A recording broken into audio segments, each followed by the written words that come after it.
అప్పులు చేయొద్దు, ప్రజలపై భారం మోపద్దు, హామీలు నెరవేర్చేందుకు నిధులు ఎలా సమకూర్చుకుంటారో చెప్పాలి. కాంగ్రెస్ ప్రభుత్వం తీరు ఎలుకల బాధకు ఇల్లు తగలబెట్టినట్టు ఉంది. బీజేపీ ఎమ్మెల్యే మహేశ్వర్ రెడ్డి విమర్శ. నిజమే, మంచి కామెంట్. మీరు గమనించడం లేదన్నా, బండి సంజయ్ ఓడిపోయినాక, ధర్మపురి ఓడిపోయినాక బీజేపీలో కలకలం అనేది లేదు. అంటే మతానికి సంబంధించి కలకలం లేదు.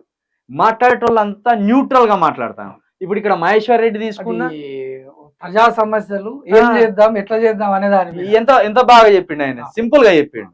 ఇప్పుడు ఇదే బండి సంజయ్ ధర్మపురి అరవింద్ గెలిస్తే అసలు ఇక రోజు ఒక రపరప వాళ్ళతో ఎందుకు గెలిపించినాం వీళ్ళని అనే రపరప ఉండు. ఈ అవసరమైతే ఇప్పుడు 8 మంది, ఆ ఇద్దరు 10 మంది అయితే వీళ్ళు చక్కగా ఢిల్లీకి పోయి బీఆర్ఎస్ వాళ్ళని మొత్తం గుంజిపడేసి ఏదో చేద్దాం అనే కాడికి తెచ్చుకోవాలి. నిజానికి తెలంగాణ ప్రజలు మంచి తీర్పు ఇచ్చిండ్రు. చాలా బాగా ఇవ్వవలసిన వాళ్ళకు ప్రధాన ప్రతిపక్షం ఇచ్చిండ్రు, గెలిపించవలసిన వాళ్ళని గెలిపించిండ్రు.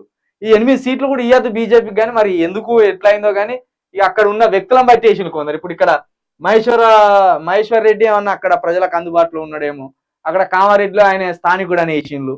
ఇట్లా సొసైటీకి దగ్గర సోషల్ మీడియాకి దూరమై సొసైటీకి దగ్గర కావడం వల్లనే ఆ 7-8 సీట్లు వచ్చినాయి. నీకు 19 స్థానాలలో సెకండ్ ప్లేస్ అంటే నాట్ ఏ జోక్. వాళ్ళు చాప కింద నీరులాగా తెలంగాణలో విస్తరిస్తున్నారు. ఇప్పుడు ఈ శ్వేతపత్రం మొత్తం మీద ఈ శ్వేతపత్రం రిలీజ్ చేసినాక ఎట్లుంటది అసలు? నిజంగా తెలంగాణ అభివృద్ధి కుంటిపడుతుందా, లేకపోతే తెలంగాణకి ఇంకేమైనా కొత్త ప్రాజెక్టులు వస్తాయా, రావా?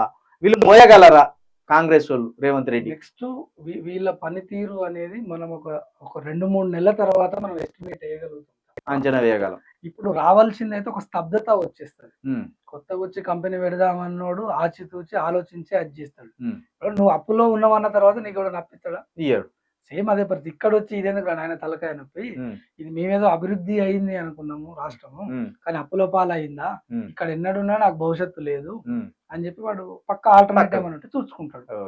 ఇది ఎందుకు అని అంటే, ఇందులో ఇంకొక కుట్ర నాకేం కనిపిస్తుంది అని అంటే, ఆంధ్రప్రదేశ్ తో పోల్చుకుంటే తెలంగాణ చాలా మెరుగు.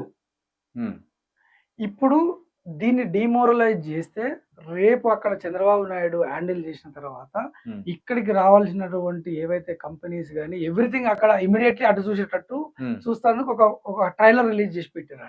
దీని వల్ల మరి రేవంత్ రెడ్డి పాలనకే కదా చెడ్డ పేరు. వాళ్ళకు దాంట్లో ఉద్యమం వల్ల పాత్ర లేదు. అవును, ఆయనకి ఏమైతే ఏడబోతేంది రాష్ట్రం. అవును, అదొకటి ఉన్నది అంతే. థ్యాంక్ యూ అన్న, మొత్తానికి మార్నింగ్ న్యూస్ కి వచ్చి మీ విలువైన సమయాన్ని ఇచ్చిండ్రు. ఇది ఇవాళ మార్నింగ్ న్యూస్ మిత్రులారా, తప్పకుండా చూస్తూనే ఉండండి యూ న్యూస్. అదే విధంగా తప్పకుండా సబ్స్క్రైబ్ చేయండి, షేర్ చేయండి. మనము తప్పకుండా తెలంగాణలో ఉన్న పేద ప్రజల కోసమే మాట్లాడతాం. రేవంత్ రెడ్డి ఏం చుట్టం కాదు, లేకపోతే కేసీఆర్ ఏం చుట్టం కాదు.